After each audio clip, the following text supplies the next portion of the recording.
ನಿಜ, ಅದರಲ್ಲಿ ಯಾವುದೇ ರೀತಿಯ ಸಂಶಯ ನಮಗೂ ಕೂಡ ಇಲ್ಲ. ಆದ್ರೆ ಈಗ ನೀವು ಹಲವು ಕನಸುಗಳನ್ನ ಹೇಳಿದ್ರಿ.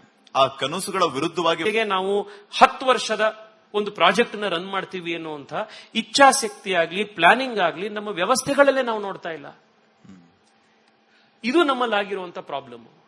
ಇದೇ ಪ್ರಾಬ್ಲಮ್ ರಸ್ತೆ ಗುಂಡಿಗಳಿಗೂ ಆಗಿರುವಂತದ್ದು. ಈ ರಸ್ತೆ ಗುಂಡಿಗಳಿದೆಯಲ್ಲ ಸರ್, ಇದು ರಾಜಕಾರಣಿಗಳಿಗೆ, ಅಧಿಕಾರಿಗಳಿಗೆ, ಕಾಂಟ್ರಾಕ್ಟರ್ಗಳಿಗೆ ಒಂದು ರೀತಿ ಕಾಮಧೇನು ಇದ್ದಂಗೆ. ಇದು ನಿಮಗೆ ರಸ್ತೆ ತುಂಬಾ ಚೆನ್ನಾಗಿದ್ದು ಬಿಟ್ರೆ ಗುಂಡಿನೇ ಬೀಳಲ್ಲ. ಅವಾಗ ನಿಮಗೆ ಪದೇ ಪದೇ ಅದನ್ನು ರಿಪೇರಿ ಮಾಡಿಸ್ಬೇಕು ಅನ್ನುವಂತ ಅವಕಾಶನೇ ಬರಲ್ಲ. ರಿಪೇರಿ ಮಾಡಿಸ್ಲಿಲ್ಲ ಅಂದ್ರೆ ನೀವು ಮತ್ತೆ ಟೆಂಡರ್ ಕರಿಯಕ್ಕಾಗಲ್ಲ, ನೀವು ತ್ಯಾಪೆ ಹಚ್ಚಕ್ಕಾಗಲ್ಲ. ಆ ಕಾರಣಕ್ಕೋಸ್ಕರ ನಿಮಗೆ ಒಳ್ಳೆ ರಸ್ತೆಗಳೇ ಆಗಲ್ಲ. ನಿಮಗೆ ಇವತ್ತು ನಾನು ಆಕ್ಚುಲಿ ಕೇಳ್ತೀನಿ, ನೀವು ಬಿಬಿಎಂಪಿಯ ಅಧಿಕಾರಿಗಳನ್ನ, ಕಮಿಷನರ್ನ ಅಥವಾ ನೀವು ಡಿಸಿಎಂ ಅವ್ರನ್ನ ಯಾರನ್ನಾರು ಕರೆದು ಕೇಳಿ, ಬೆಂಗಳೂರಿನಲ್ಲಿ ರಸ್ತೆ ಯಾವ ರೀತಿ ಇರಬೇಕು ಅನ್ನುವಂಥ ನ್ಯಾಷನಲ್ ಸ್ಟ್ಯಾಂಡರ್ಡ್ಸ್ ಪ್ರಕಾರ ರಸ್ತೆ ನಮ್ಮಲ್ಲಿ ಆಗತ್ತಾ ಅಂತ. ಆ ರೀತಿ ಸ್ಟ್ಯಾಂಡರ್ಡ್ಸೇ ಇಲ್ಲ ನಮ್ಮಲ್ಲಿ. ಬಿಬಿಎಂಪಿಗೆ ಕರೆಕ್ಟ್ ಆಗಿ ಟೆಂಡರ್ ಡಾಕ್ಯುಮೆಂಟ್ ಅನ್ನ ಕರೆಯುವಂತ ಒಂದು ಎಬಿಲಿಟಿ ಇಲ್ಲ. ಉದಾಹರಣೆಗೆ ಈಗ ಟನಲ್ ರೋಡ್ ಮಾಡ್ಲಿಕ್ಕೆ ಹೊರಟಿದ್ದಾರೆ. ಬಿಬಿಎಂಪಿ ಜಿಬಿ ಎಲ್ಲಾವುದು ಅದೇ ಬಿಡಿ, old wine in new bottle ಅದು. ಈಗ ಈ ಟನಲ್ ರೋಡ್ ಮಾಡಬೇಕು ಅಂತ, ಟನಲ್ ರೋಡ್ ನ ಡಿಪಿಆರ್ ನಲ್ಲಿ ಒಂದು 25 ಮಿಸ್ಟೇಕ್ಸ್ ಇದೆ. ನಿಮಗೆ ಕರೆಕ್ಟ್ ಆಗಿ ಯಾವ ರೀತಿ ಟೆಂಡರ್ ಕರಿಬೇಕು ಅನ್ನುವಂತ ಒಂದು ಪ್ರಕ್ರಿಯೆ ಇಲ್ಲ. ಡಿಪಿಆರ್ ಮಾಡಬೇಕು ಅನ್ನುವಂತ ಒಂದು ಕ್ವಾಲಿಟೇಟಿವ್ ಪ್ರಕ್ರಿಯೆ ಇಲ್ಲ. ಸ್ಟ್ಯಾಂಡರ್ಡ್ಸ್ ಅನ್ನ ಹೇಗೆ ಸೆಟ್ ಆಗಬೇಕು ಅನ್ನುವಂತ ಒಂದು ವ್ಯವಸ್ಥೆ ಇಲ್ಲ. ನಮ್ಮ ಊರಲ್ಲಿ ಗುಂಡಿಬ್ಬರದಲ್ಲಿ ಇನ್ ಹೇಗೆ ಬರಕ್ ಸಾಧ್ಯ? 15ರಿಂದ 20% ಪೊಲಿಟಿಷಿಯನ್ಸ್ ಕಟ್ ತಗೊಂಡು, ಇನ್ನೊಂದು 10% ಅಧಿಕಾರಿಗಳು ಕಟ್ ತಗೊಂಡು ಲೋಕಲ್ ಲೆವೆಲ್ ನಲ್ಲಿ 12% GST ಆಗಿ ಅವ್ರಿಗೆ ಕೆಲಸ ಮಾಡಕ್ ಉಳಿಯೋದೇನೆ ಒಂದು 40-45% ದುಡ್ಡು. ಆ 40% ದುಡ್ಡಲ್ಲಿ ಅವರು ಒಂದು 15-20% ಲಾಭ ಇಟ್ಕೊಳ್ಬೇಕು ಅಂತಂದ್ರೆ ನಿಮಗೆ ಎಂಥ ರಸ್ತೆ ಮಾಡ್ತಾರೆ ಅವರು? ಈಗಾಗಲೇ ಯಾವ್ದನ್ನ ಗುಂಡಿ ಮುಚ್ಚುವಂತ ಪ್ರಕ್ರಿಯೆ ನಡೀತಾ ಇದೆ ಬೆಂಗಳೂರಿನಲ್ಲಿ. ಎಷ್ಟೋ ಏರಿಯಾದಲ್ಲಿ ಎಲ್ಲಿ ಇವರು ಗುಂಡಿ ಮುಚ್ಕೊಂಡ್ ಬರ್ತಾ ಇದ್ದಾರೆ ಒಂದ್ ಕಡೆಯಿಂದ, ಇನ್ನೊಂದ್ ಕಡೆ ಈಗಾಗಲೇ ಗುಂಡಿ ಕಿತ್ಕೊಂಡ್ ಬರ್ತಾ ಇದೆ. ಇದು ಬೆಂಗಳೂರಿನ ರಿಯಾಲಿಟಿ. ಇದು ಸರ್, ನಾವು ಬೇರೆ ದೇಶಕ್ಕೆ ಹೋದಾಗ ಈ ಬೆಂಗಳೂರಿನ ಎಷ್ಟೋ ಜನ, ಇದು ನನ್ನೊಬ್ಬನ ಕಥೆ ಅಲ್ಲ. ಇವತ್ತು ಬೆಂಗಳೂರಿನಲ್ಲಿ ಪ್ರತಿ ಮನೆಯಲ್ಲೂ ಹೆಚ್ಚು ಕಡಿಮೆ ವಿದೇಶಕ್ಕೆ ಹೋಗಿ ಕೆಲಸ ಮಾಡಿ ಬರುವಂತವ್ರು ಜನ ಇದ್ದಾರೆ. ನೀವಲ್ಲಿ 2000 ಕಿಲೋಮೀಟರ್ ಓಡಾಡ್ತೀರಾ, 10 ದಿವಸ ಓಡಾಡ್ತೀರಾ, ಒಂದು ಗುಂಡಿ ಸಿಗಲ್ಲ ಅಲ್ಲಿ. ಬೆಂಗಳೂರಿಗಿಂತ ಜಾಸ್ತಿ ಮಳೆ ಬರುವಂತ ಊರಿರುತ್ತೆ, ಬೆಂಗಳೂರಿಗಿಂತ ಜಾಸ್ತಿ ಟ್ರಾಪಿಕಲ್ ಕ್ಲೈಮೇಟ್ ಇರೋದಿರುತ್ತೆ. ಆ ದೇಶಗಳಲ್ಲಿ ಆಗತ್ತೆ ಅಂದ್ರೆ ನಮ್ಮಲ್ಲಿ ಯಾಕೆ ಸರ್ ಆಗಲ್ಲ? ಇವತ್ತು ಮುಂಬೈದ ಎಕ್ಸಾಂಪಲ್ ಕೊಡ್ತೀನಿ ನಾನು ನಿಮಗೆ. ಲಾಸ್ಟ್ 15 ದಿವಸದ್ದು ಮುಂಬೈದು ನೀವು ಹೆಡ್ಲೈನ್ಸ್ ಗಳನ್ನು ತೆಗೆದು ನೋಡಿ ನ್ಯೂಸ್ ಪೇಪರ್.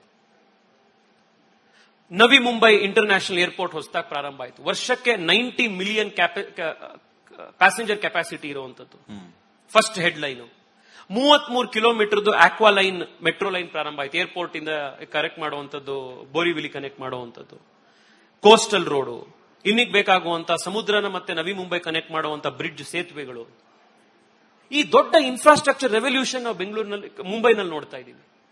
ಅದೇ ಬೆಂಗಳೂರಿನಲ್ಲಿ ಹೆಡ್ಲೈನ್ಸ್ ಏನು ಅಂತಂದ್ರೆ, ಇಲ್ಲಿರೋ ಸರ್ಕಾರ, ಮುಖ್ಯಮಂತ್ರಿ, ಉಪಮುಖ್ಯಮಂತ್ರಿಗಳು ಗುಂಡಿ ಇಷ್ಟು ಮುಚ್ಚಿದ್ವಿ ಅನ್ನೋದನ್ನೇ ದೊಡ್ಡ ಸಾಧನೆ. ಗುಂಡಿ ಮುಚ್ಚೋದ್ ಸಾಧನೆನಾ ಅದು? ನಿಮ್ ಕೆಲಸ ಸರಿಯಾಗಿ ಮಾಡಿಲ್ಲ, ಅದಕ್ಕೋಸ್ಕರ ಗುಂಡಿ ಮುಚ್ತಾ ಇದ್ದೀರಾ ನೀವು. ಗುಂಡಿ ಮುಚ್ಚೋದೇ ಸಾಧನೆ ಅಲ್ಲ. ನೀವು ಗುಂಡಿ ಇದೆ ಅಂತ ನೀವು ಕೇಳಿದ್ರೆ, ಇಲ್ಲ ರೀ ಪ್ರಧಾನ ಮಂತ್ರಿಗಳ ಮನೆ ಎದುರುಗಡೆ ಗುಂಡಿ ಇದೆಯಲ್ರಿ ಡೆಲ್ಲಿಲಿ, ಲಂಡನ್ ನಲ್ಲಿ 2 ಗಂಟೆಗೆ ಟ್ರಾಫಿಕ್ ಅಲ್ಲಿ ಕಾಯ್ತಾರಲ್ರಿ ಅಂದ್ರೆ. ಲಂಡನ್ ನಲ್ಲಿ ಮಳೆ ಬಂತು ಅಂತಂದ್ರೆ ಈ ತರ ಸರ್ಜಾಪುರದಲ್ಲಿ ಮನೆ ಒಳಗಡೆ 2 ಫೀಟ್ ತನಕ ನೀರ್ ಬರುತ್ತಲ್ಲ, ನೀರ್ ಬರ್ತಾ ಇದೆಯಾ? ನೀವು ಟ್ರಾಫಿಕ್ ವಿಚಾರ ಹೇಳ್ತಾ ಇದ್ರಿ.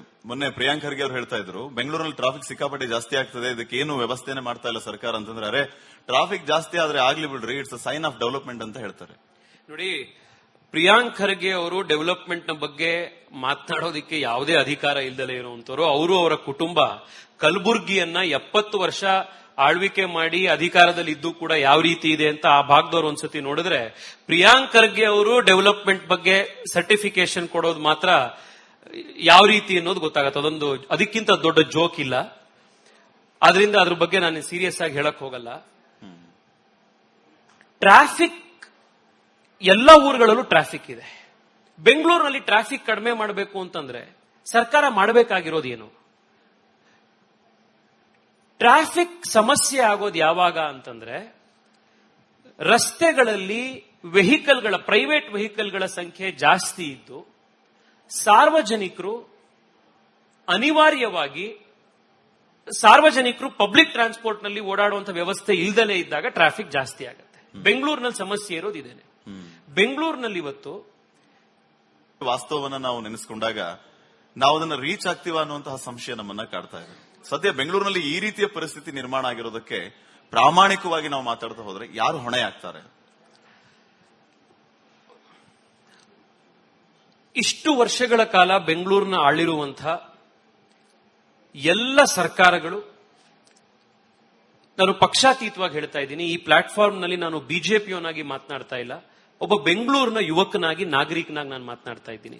ಟ್ರಾಫಿಕ್ ಜಾಮ್ ನಲ್ಲಿ 2 ಗಂಟೆ ಒದ್ದಾಡ್ತಾ ಇರಬೇಕಾದಾಗ, ಗುಂಡಿಗಳು ಇರುವಂತ ರಸ್ತೆಯಲ್ಲಿ ಬೆನ್ನು ಮುರ್ಕೊಳ್ತಾ ಇರಬೇಕಾದಾಗ ಅದು ಬಿಜೆಪಿಯವರಿಗೆ ಮಾತ್ರ ಅಥವಾ ಕಾಂಗ್ರೆಸ್ನವರಿಗೆ ಮಾತ್ರ ಅಂತಲ್ಲ, ಇಡೀ ಬೆಂಗಳೂರಿನವರಿಗೆ ಎಲ್ರಿಗೂ ಆಗತ್ತೆ. ರಾಜಕೀಯ ಹೊರತುಪಡಿಸಿ ನಾನು ಇಲ್ಲಿ ಮಾತನಾಡ್ತಾ ಇದ್ದೀನಿ. ಇಷ್ಟು ವರ್ಷ ಯಾವ್ಯಾವ ಸರ್ಕಾರಗಳು ಬಂದವು, ಅವು ಮಾಡಬಹುದಾಗಿದ್ದಷ್ಟು ಕೆಲಸಗಳು ಬಹುಶಃ ಬೆಂಗಳೂರಿಗೆ ಮಾಡಲಿಲ್ಲ. ನನಗನ್ಸುವಂಥದ್ದು ಗೋಲ್ಡನ್ ಪೀರಿಯಡ್ ಬೆಂಗಳೂರಿಗೆ ಇದ್ದಿದ್ದು ಎಸ್.ಎಂ. ಕೃಷ್ಣ ಅವರ ನೇತೃತ್ವದ ಸರ್ಕಾರದ ಅವಧಿಯಲ್ಲಿ. ಅದಾದ ಮೇಲೆ ಬೆಂಗಳೂರಿನ ಡಿಟರಿಯರೇಷನ್ ಕಂಟಿನ್ಯೂ ಆಗ್ತಾ ಬಂದಿದೆ. ಇದ್ರ ಜೊತೆಗೆ ಬೆಂಗಳೂರಿನ ಜನ ಕೂಡ ನನಗೆ ಕೆಲವು ಸತಿ ಅನಿಸುತ್ತೆ, ಯಾಕೆ ಜನ ಇದನ್ನೆಲ್ಲ ನೋಡಿದ ಮೇಲೂ ಕೂಡ ದಂಗೆ ಹೇಳ್ತಾ ಇಲ್ಲ ಅಂತ. ಅಷ್ಟೊಂದ್ ಸತಿ ನಮಗೆ ಒಂದು ಆಶ್ಚರ್ಯ ಆಗುತ್ತೆ ಈ ಎಲ್ಲ ಸ್ಥಿತಿ ನೋಡಿದಾಗ, ಕಸ ಇದನ್ನ ನೋಡಿದಾಗ, ರಸ್ತೆಗಳ ಸ್ಥಿತಿ ನೋಡಿದಾಗ, ಎಲೆಕ್ಷನ್ಗಳೇ ಆಗಿಲ್ದಲೇ ಇರೋದು ನೋಡಿದಾಗ, ಇದನ್ನೆಲ್ಲ. ಆದ್ರೆ ಈ ಎಲ್ಲದನ್ನ ಯಾರು ಹೊಣೆ ಅಂತ ಕೇಳಿದಾಗ ಒಂದೇ ಲೈನಲ್ಲಿ ಹೇಳಬೇಕು ಅಂತಂದ್ರೆ, ಪಕ್ಷಾತೀತವಾಗಿ ಇಷ್ಟು ವರ್ಷಗಳ ಕಾಲ ಯಾರು ಬೆಂಗಳೂರಿನ ಜವಾಬ್ದಾರಿ ಹೊತ್ತುಕೊಂಡು ಬೆಂಗಳೂರಿನ ನೇತೃತ್ವ ಮಾಡ್ಕೊಂಡು ಬಂದಿದ್ರು ಅವರೆಲ್ಲರೂ ಕೂಡ ಇದರ ಹೊರೆ ಹೊತ್ಕೊಳ್ಬೇಕಾಗತ್ತೆ. ಬೆಂಗಳೂರು ಅಭಿವೃದ್ಧಿ ಆಗಿಲ್ಲ ಅಂತಲ್ಲ, 15, 20, 30 ವರ್ಷ ಕಂಪೇರ್ ಮಾಡಿದ್ರೆ ಬಹಳ ಮುಂದುವರೆದಿದೆ. ನಿನ್ನೆ ಕೂಡ ನಾವು ಬೊಮ್ಮನಹಳ್ಳಿಯ ಯಾವುದೋ ಒಂದು ಏರಿಯಾಗೆ ಹೋದಾಗ, ಮಂಗಮ್ಮನ ಪಾಳ್ಯ ಸುತ್ತಮುತ್ತ 20 ವರ್ಷದಿಂದ ಅಲ್ಲಿ ಕಾವೇರಿ ನೀರೇ ಇರಲಿಲ್ಲ. ಫಸ್ಟ್ ಟೈಮ್ ಕಾವೇರಿ ನೀರು ಬಂದಿದ್ದೇನೆ 15-20 ವರ್ಷದಿಂದ ಅಂತಿದ್ರು. ಎಷ್ಟೋ ಅಭಿವೃದ್ಧಿ ಆಗಿದೆ. ಆದ್ರೆ ಈ ಅವಧಿಯಲ್ಲಿ ಏನ್ ಈ 30-40 ವರ್ಷದಲ್ಲಿ ಪ್ರಪಂಚದ ಬೇರೆ ಯಾವ್ಯಾವುದೋ ನಗರಗಳು ಎಷ್ಟು ಮುಂದಕ್ಕೆ ಹೋಯ್ತೋ ಆ ಅಭಿವೃದ್ಧಿ ಬೆಂಗಳೂರಿಗೆ ಆಗ್ಲಿಲ್ವಲ್ಲ ಅನ್ನೋದಷ್ಟೇ ನಮ್ಮ ಕೊರತೆ, ನಮ್ಮ ಬೇಜ. ನಿಜ, ಅದರಲ್ಲಿ ಯಾವುದೇ ರೀತಿಯ ಸಂಶಯ ನಮಗೂ ಕೂಡ ಇಲ್ಲ. ಆದ್ರೆ ಈಗ ನೀವು ಹಲವು ಕನಸುಗಳನ್ನ ಹೇಳಿದ್ರಿ. ಆ ಕನಸುಗಳ ವಿರುದ್ಧವಾಗಿ ನಾವು 10 ವರ್ಷದ ಒಂದು ಪ್ರಾಜೆಕ್ಟ್ ನ ರನ್ ಮಾಡ್ತೀವಿ ಅನ್ನುವಂತ ಇಚ್ಛಾಶಕ್ತಿ ಆಗ್ಲಿ, ಪ್ಲಾನಿಂಗ್ ಆಗ್ಲಿ ನಮ್ಮ ವ್ಯವಸ್ಥೆಗಳಲ್ಲೇ ನಾವು ನೋಡ್ತಾ ಇಲ್ಲ. ಇದು ನಮ್ಮಲ್ಲಾಗಿರುವಂತ ಪ್ರಾಬ್ಲಮ್. ಇದೇ ಪ್ರಾಬ್ಲಮ್ ರಸ್ತೆ ಗುಂಡಿಗಳಿಗೂ ಆಗಿರುವಂತದ್ದು. ಈ ರಸ್ತೆ ಗುಂಡಿಗಳಿದೆಯಲ್ಲ ಸರ್, ಇದು ರಾಜಕಾರಣಿಗಳಿಗೆ, ಅಧಿಕಾರಿಗಳಿಗೆ, ಕಾಂಟ್ರಾಕ್ಟರ್ಗಳಿಗೆ ಒಂದು ರೀತಿ ಕಾಮಧೇನು ಇದ್ದಂಗೆ. ಇದು ನಿಮಗೆ ರಸ್ತೆ ತುಂಬಾ ಚೆನ್ನಾಗಿದ್ದು ಬಿಟ್ರೆ ಗುಂಡಿನೇ ಬೀಳಲ್ಲ. ಅವಾಗ ನಿಮಗೆ ಪದೇ ಪದೇ ಅದನ್ನು ರಿಪೇರಿ ಮಾಡಿಸ್ಬೇಕು ಅನ್ನುವಂತ ಅವಕಾಶನೇ ಬರಲ್ಲ. ರಿಪೇರಿ ಮಾಡಿಸ್ಲಿಲ್ಲ ಅಂದ್ರೆ ನೀವು ಮತ್ತೆ ಟೆಂಡರ್ ಕರೆಯಕ್ಕಾಗಲ್ಲ, ನೀವು ತ್ಯಾಪೆ ಹಚ್ಚಕ್ಕಾಗಲ್ಲ. ಆ ಕಾರಣಕ್ಕೋಸ್ಕರ ನಿಮಗೆ ಒಳ್ಳೆ ರಸ್ತೆಗಳೇ ಆಗಲ್ಲ. ನಿಮಗೆ ಇವತ್ತು ನಾನು ಆಕ್ಚುಲಿ ಕೇಳ್ತೀನಿ, ನೀವು ಬಿಬಿಎಂಪಿಯ ಅಧಿಕಾರಿಗಳನ್ನ, ಕಮಿಷನರ್ನ ಅಥವಾ ನೀವು ಡಿಸಿಎಂ ಅವ್ರನ್ನ ಯಾರನ್ನಾರು ಕರೆದು ಕೇಳಿ, ಬೆಂಗಳೂರಿನಲ್ಲಿ ರಸ್ತೆ ಯಾವ ರೀತಿ ಇರಬೇಕು ಅನ್ನುವಂತ ನ್ಯಾಷನಲ್ ಸ್ಟ್ಯಾಂಡರ್ಡ್ಸ್ ಪ್ರಕಾರ ರಸ್ತೆ ನಮ್ಮಲ್ಲಿ ಆಗತ್ತಾ ಅಂತ. ಆ ರೀತಿ ಸ್ಟ್ಯಾಂಡರ್ಡ್ಸೇ ಇಲ್ಲ ನಮ್ಮಲ್ಲಿ. ಬಿಬಿಎಂಪಿಗೆ ಕರೆಕ್ಟ್ ಆಗಿ ಟೆಂಡರ್ ಡಾಕ್ಯುಮೆಂಟ್ ಅನ್ನ ಕರೆಯುವಂತ ಒಂದು ಎಬಿಲಿಟಿ ಇಲ್ಲ. ಉದಾಹರಣೆಗೆ ಈಗ ಟನಲ್ ರೋಡ್ ಮಾಡ್ಲಿಕ್ಕೆ ಹೊರಟಿದ್ದಾರೆ. ಬಿಬಿಎಂಪಿ ಜಿಬಿ ಎಲ್ಲಾವುದು ಅದೇ ಬಿಡಿ, old wine in new bottle ಅದು. ಈಗ ಈ ಟನಲ್ ರೋಡ್ ಮಾಡಬೇಕು ಅಂತ, ಟನಲ್ ರೋಡ್ ನ ಡಿಪಿಆರ್ ನಲ್ಲಿ ಒಂದು 25 ಮಿಸ್ಟೇಕ್ಸ್ ಇದೆ. ನಿಮಗೆ ಕರೆಕ್ಟ್ ಆಗಿ ಯಾವ ರೀತಿ ಟೆಂಡರ್ ಕರಿಬೇಕು ಅನ್ನುವಂತ ಒಂದು ಪ್ರಕ್ರಿಯೆ ಇಲ್ಲ. ಡಿಪಿಆರ್ ಮಾಡಬೇಕು ಅನ್ನುವಂತ ಒಂದು ಕ್ವಾಲಿಟೇಟಿವ್ ಪ್ರಕ್ರಿಯೆ ಇಲ್ಲ. ಸ್ಟ್ಯಾಂಡರ್ಡ್ಸ್ ನ ಹೇಗೆ ಸೆಟ್ ಆಗಬೇಕು ಅನ್ನುವಂತ ಒಂದು ವ್ಯವಸ್ಥೆ ಇಲ್ಲ. ನಮ್ಮ ಊರಲ್ಲಿ ಗುಂಡಿ ಬರದಲ್ಲಿ ಇನ್ ಹೇಗೆ ಬರಕ್ ಸಾಧ್ಯ? 15-20% ಪೊಲಿಟಿಷಿಯನ್ಸ್ ಕಟ್ ತಗೊಂಡು, ಇನ್ನೊಂದು 10% ಅಧಿಕಾರಿಗಳು ಕಟ್ ತಗೊಂಡು ಲೋಕಲ್ ಲೆವೆಲ್ ನಲ್ಲಿ 12% GST ಆಗಿ ಅವ್ರಿಗೆ ಕೆಲಸ ಮಾಡಕ್ ಉಳಿಯೋದೇನೆ ಒಂದು 40-45% ದುಡ್ಡು. ಆ 40% ದುಡ್ಡಲ್ಲಿ ಅವರು ಒಂದು 15-20% ಲಾಭ ಇಟ್ಕೊಳ್ಬೇಕು ಅಂತಂದ್ರೆ ನಿಮಗೆ ಎಂಥ ರಸ್ತೆ ಮಾಡ್ತಾರೆ ಅವರು? ಈಗಾಗಲೇ ಯಾವ್ದನ್ನ ಗುಂಡಿ ಮುಚ್ಚುವಂತ ಪ್ರಕ್ರಿಯೆ ನಡೀತಾ ಇದೆ ಬೆಂಗಳೂರಿನಲ್ಲಿ. ಎಷ್ಟೋ ಏರಿಯಾದಲ್ಲಿ ಎಲ್ಲಿ ಇವರು ಗುಂಡಿ ಮುಚ್ಕೊಂಡ್ ಬರ್ತಾ ಇದ್ದಾರೆ ಒಂದ್ ಕಡೆಯಿಂದ, ಇನ್ನೊಂದ್ ಕಡೆ ಈಗಾಗಲೇ ಗುಂಡಿ ಕಿತ್ಕೊಂಡ್ ಬರ್ತಾ ಇದೆ. ಇದು ಬೆಂಗಳೂರಿನ ರಿಯಾಲಿಟಿ. ಇದು ಸರ್, ನಾವು ಬೇರೆ ದೇಶಕ್ಕೆ ಹೋದಾಗ ಈ ಬೆಂಗಳೂರಿನ ಎಷ್ಟೋ ಜನ, ಇದು ನನ್ನೊಬ್ಬನ ಕಥೆ ಅಲ್ಲ. ಇವತ್ತು ಬೆಂಗಳೂರಿನಲ್ಲಿ ಪ್ರತಿ ಮನೆಯಲ್ಲೂ ಹೆಚ್ಚು ಕಡಿಮೆ ವಿದೇಶಕ್ಕೆ ಹೋಗಿ ಕೆಲಸ ಮಾಡಿ ಬರೋ ಅಂತವ್ರು ಜನ ಇದ್ದಾರೆ. ನೀವಲ್ಲಿ 2000 ಕಿಲೋಮೀಟರ್ ಓಡಾಡ್ತೀರಾ, 10 ದಿವಸ ಓಡಾಡ್ತೀರಾ, ಒಂದು ಗುಂಡಿ ಸಿಗಲ್ಲ ಅಲ್ಲಿ. ಬೆಂಗಳೂರಿಗಿಂತ ಜಾಸ್ತಿ ಮಳೆ ಬರುವಂತ ಊರಿರುತ್ತೆ, ಬೆಂಗಳೂರಿಗಿಂತ ಜಾಸ್ತಿ ಟ್ರಾಪಿಕಲ್ ಕ್ಲೈಮೇಟ್ ಇರೋದಿರುತ್ತೆ. ಆ ದೇಶಗಳಲ್ಲಿ ಆಗತ್ತೆ ಅಂದ್ರೆ ನಮ್ಮಲ್ಲಿ ಯಾಕೆ ಸರ್ ಆಗಲ್ಲ? ಇವತ್ತು ಮುಂಬೈದ ಎಕ್ಸಾಂಪಲ್ ಕೊಡ್ತೀನಿ ನಾನು ನಿಮಗೆ. ಲಾಸ್ಟ್ 15 ದಿವಸದ್ದು ಮುಂಬೈದು ನೀವು ಹೆಡ್ಲೈನ್ಸ್ ಗಳನ್ನು ತೆಗೆದು ನೋಡಿ news paper. Navi Mumbai international airport ಹೊಸದಾಗಿ ಪ್ರಾರಂಭ ಆಯಿತು. ವರ್ಷಕ್ಕೆ 90 ಮಿಲಿಯನ್ ಪ್ಯಾಸೆಂಜರ್ ಕೆಪಾಸಿಟಿ ಇರುವಂತದ್ದು. First headline. 33 ಕಿಲೋಮೀಟರ್ದು ಆಕ್ವಾ ಲೈನ್ ಮೆಟ್ರೋ ಲೈನ್ ಪ್ರಾರಂಭ ಆಯಿತು. ಏರ್ಪೋರ್ಟ್ ಇಂದ ಕನೆಕ್ಟ್ ಮಾಡುವಂತದ್ದು, ಬೋರಿವಿಲಿ ಕನೆಕ್ಟ್ ಮಾಡುವಂತದ್ದು, ಕೋಸ್ಟಲ್ ರೋಡು, ಇನ್ನಿಗೆ ಬೇಕಾಗುವಂತ ಸಮುದ್ರನ ಮತ್ತೆ ನವಿ ಮುಂಬೈ ಕನೆಕ್ಟ್ ಮಾಡುವಂತ ಬ್ರಿಡ್ಜ್, ಸೇತುವೆಗಳು. ಈ ದೊಡ್ಡ ಇನ್ಫ್ರಾಸ್ಟ್ರಕ್ಚರ್ ರೆವಲ್ಯೂಷನ್ ನಾವು ಬೆಂಗಳೂರಿನಲ್ಲಿ, ಮುಂಬೈನಲ್ಲಿ ನೋಡ್ತಾ ಇದ್ದೀವಿ. ಅದೇ ಬೆಂಗಳೂರಿನಲ್ಲಿ ಹೆಡ್ಲೈನ್ಸ್ ಏನು ಅಂತಂದ್ರೆ, ಇಲ್ಲಿರೋ ಸರ್ಕಾರ, ಮುಖ್ಯಮಂತ್ರಿ, ಉಪಮುಖ್ಯಮಂತ್ರಿಗಳು ಗುಂಡಿ ಇಷ್ಟು ಮುಚ್ಚಿದ್ವಿ ಅನ್ನೋದನ್ನೇ ದೊಡ್ಡ ಸಾಧನೆ. ಗುಂಡಿ ಮುಚ್ಚೋದ್ ಸಾಧನೆನಾ ಅದು? ನಿಮ್ ಕೆಲಸ ಸರಿಗ್ ಮಾಡಿಲ್ಲ, ಅದಕ್ಕೋಸ್ಕರ ಗುಂಡಿ ಮುಚ್ತಾ ಇದ್ದೀರಾ ನೀವು. ಗುಂಡಿ ಮುಚ್ಚೋದೇ ಸಾಧನೆ ಅಲ್ಲ. ನೀವು ಗುಂಡಿ ಇದೆ ಅಂತ ನೀವು ಕೇಳಿದ್ರೆ, ಇಲ್ಲ ರೀ ಪ್ರಧಾನ ಮಂತ್ರಿಗಳ ಮನೆ ಎದುರುಗಡೆ ಗುಂಡಿ ಇದೆಯಲ್ರಿ ಡೆಲ್ಲಿಲಿ, ಲಂಡನ್ ನಲ್ಲಿ 2 ಗಂಟೆಗೆ ಟ್ರಾಫಿಕ್ ಅಲ್ಲಿ ಕಾಯ್ತಾರಲ್ರಿ ಅಂದ್ರೆ.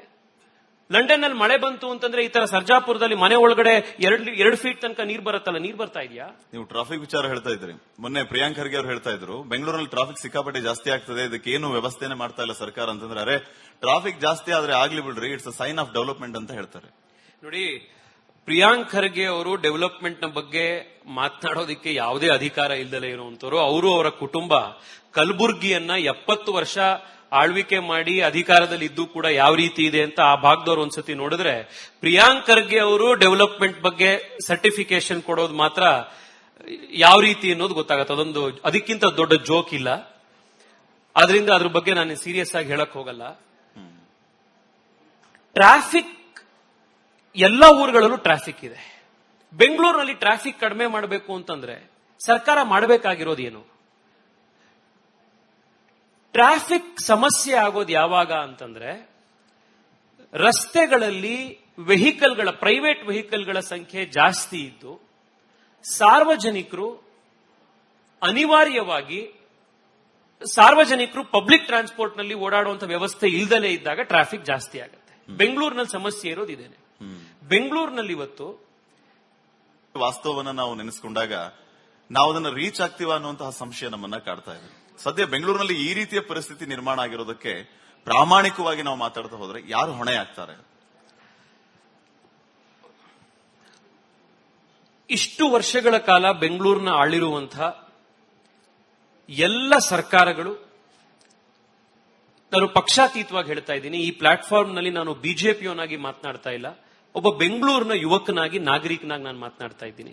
ಟ್ರಾಫಿಕ್ ಜಾಮ್ ನಲ್ಲಿ 2 ಗಂಟೆ ಒದ್ದಾಡ್ತಾ ಇರಬೇಕಾದಾಗ, ಗುಂಡಿಗಳು ಇರುವಂತ ರಸ್ತೆಯಲ್ಲಿ ಬೆನ್ನು ಮುರ್ಕೊಳ್ತಾ ಇರಬೇಕಾದಾಗ, ಅದು ಬಿಜೆಪಿಯವರಿಗೆ ಮಾತ್ರ ಅಥವಾ ಕಾಂಗ್ರೆಸ್ನವರಿಗೆ ಮಾತ್ರ ಅಂತಲ್ಲ, ಇಡೀ ಬೆಂಗಳೂರಿನವರಿಗೆ ಎಲ್ರಿಗೂ ಆಗತ್ತೆ. ರಾಜಕೀಯ ಹೊರತುಪಡಿಸಿ ನಾನು ಇಲ್ಲಿ ಮಾತನಾಡ್ತಾ ಇದ್ದೀನಿ.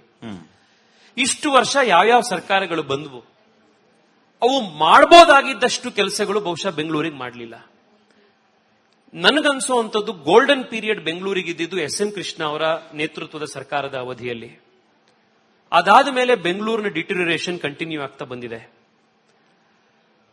ಇದ್ರ ಜೊತೆಗೆ ಬೆಂಗಳೂರಿನ ಜನ ಕೂಡ ನನಗೆ ಕೆಲವು ಸತಿ ಅನಿಸುತ್ತೆ, ಯಾಕೆ ಜನ ಇದನ್ನೆಲ್ಲ ನೋಡಿದ ಮೇಲೂ ಕೂಡ ದಂಗೆ ಹೇಳ್ತಾ ಇಲ್ಲ ಅಂತ. ಅಷ್ಟೊಂದ್ ಸತಿ ನಮಗೆ ಒಂದು ಆಶ್ಚರ್ಯ ಆಗುತ್ತೆ ಈ ಎಲ್ಲ ಸ್ಥಿತಿ ನೋಡಿದಾಗ, ಕಸಕಡ್ಡಿ ಇದನ್ನ ನೋಡಿದಾಗ, ರಸ್ತೆಗಳ ಸ್ಥಿತಿ ನೋಡಿದಾಗ, ಎಲೆಕ್ಷನ್ಗಳೇ ಆಗಿಲ್ದಲೇ ಇರೋದು ನೋಡಿದಾಗ, ಇದನ್ನೆಲ್ಲ. ಆದ್ರೆ ಈ ಎಲ್ಲದನ್ನ ಯಾರು ಹೊಣೆ ಅಂತ ಕೇಳಿದಾಗ ಒಂದೇ ಲೈನಲ್ಲಿ ಹೇಳಬೇಕು ಅಂತಂದ್ರೆ, ಪಕ್ಷಾತೀತವಾಗಿ ಇಷ್ಟು ವರ್ಷಗಳ ಕಾಲ ಯಾರು ಬೆಂಗಳೂರಿನ ಜವಾಬ್ದಾರಿ ಹೊತ್ತುಕೊಂಡು ಬೆಂಗಳೂರಿನ ನೇತೃತ್ವ ಮಾಡ್ಕೊಂಡು ಬಂದಿದ್ರು ಅವರೆಲ್ಲರೂ ಕೂಡ ಇದರ ಹೊರೆ ಹೊತ್ಕೊಳ್ಬೇಕಾಗತ್ತೆ. ಬೆಂಗಳೂರು ಅಭಿವೃದ್ಧಿ ಆಗಿಲ್ಲ ಅಂತಲ್ಲ, 15, 20, 30 ವರ್ಷ ಕಂಪೇರ್ ಮಾಡಿದ್ರೆ ಬಹಳ ಮುಂದುವರೆದಿದೆ. ನಿನ್ನೆ ಕೂಡ ನಾವು ಬೊಮ್ಮನಹಳ್ಳಿಯ ಯಾವುದೋ ಒಂದು ಏರಿಯಾಗೆ ಹೋದಾಗ, ಮಂಗಮ್ಮನ ಪಾಳ್ಯ ಸುತ್ತಮುತ್ತ 20 ವರ್ಷದಿಂದ ಅಲ್ಲಿ ಕಾವೇರಿ ನೀರೇ ಇರಲಿಲ್ಲ. ಫಸ್ಟ್ ಟೈಮ್ ಕಾವೇರಿ ನೀರು ಬಂದಿದ್ದೇನೆ 15-20 ವರ್ಷದಿಂದ ಅಂತಿದ್ರು. ಎಷ್ಟೋ ಅಭಿವೃದ್ಧಿ ಆಗಿದೆ. ಆದ್ರೆ ಈ ಅವಧಿಯಲ್ಲಿ ಏನ್ ಈ 30-40 ವರ್ಷದಲ್ಲಿ ಪ್ರಪಂಚದ ಬೇರೆ ಯಾವ್ಯಾವುದೋ ನಗರಗಳು ಎಷ್ಟು ಮುಂದಕ್ಕೆ ಹೋಯ್ತೋ ಆ ಅಭಿವೃದ್ಧಿ ಬೆಂಗಳೂರಿಗೆ ಆಗ್ಲಿಲ್ವಲ್ಲ ಅನ್ನೋದಷ್ಟೇ ನಮ್ಮ ಕೊರತೆ, ನಮ್ಮ ಬೇಜಾರು. Co-powered by Canara Bank. Together we can. Beverage partner Campa Energy. Energy Blast. Super fast. Payments partner भीम, भारत का अपना पेमेंट्स ऐप, सबसे भरोसेमंद और सुरक्षित। Session partner Shri Sai gold palace, Deepavali mega offer निम्न साई गोल्ड पैलेस।